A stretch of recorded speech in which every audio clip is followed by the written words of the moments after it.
ಬೆಂಗಳೂರು ನಗರಾಭಿವೃದ್ಧಿ ಸಚಿವ ಕೃಷ್ಣ ಭೈರೇಗೌಡ ಇವತ್ತು ಪಿಂಕ್ ಲೈನ್ ಮೆಟ್ರೋ ಕಾಮಗಾರಿ ವೀಕ್ಷಣೆ ಮಾಡಿದ್ರು. ಎಂಜಿ ರಸ್ತೆ ಸುರಂಗ ನಿಲ್ದಾಣದಿಂದ ಶಿವಾಜಿನಗರದವರೆಗೆ ಕಾಮಗಾರಿ ಪರಿಶೀಲನೆ ನಡೆಸಿದ್ರು.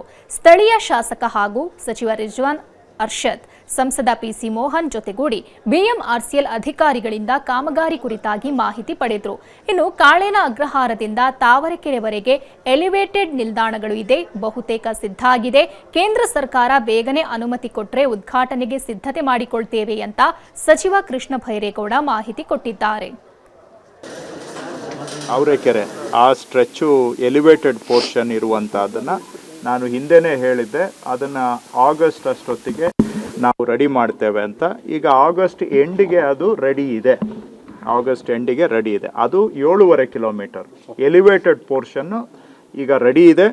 ಇನ್ನು ಫೈನಲ್ ಒಂದು ರೈಲ್ವೇಸ್ ಅವರಿಂದ ಸರ್ಟಿಫಿಕೇಟ್ ಬರಬೇಕು, ಅದು ಬಹುಶಃ ಇನ್ನೊಂದು ವಾರ 10 ದಿನದಲ್ಲಿ ಬಂದುಬಿಟ್ರೆ ಅಲ್ಲಿಗೆ ಅದು ಎಲ್ಲ ರಿಕ್ವೈರ್ಮೆಂಟ್ಸು ಫುಲ್ಫಿಲ್ ಆಗುತ್ತೆ.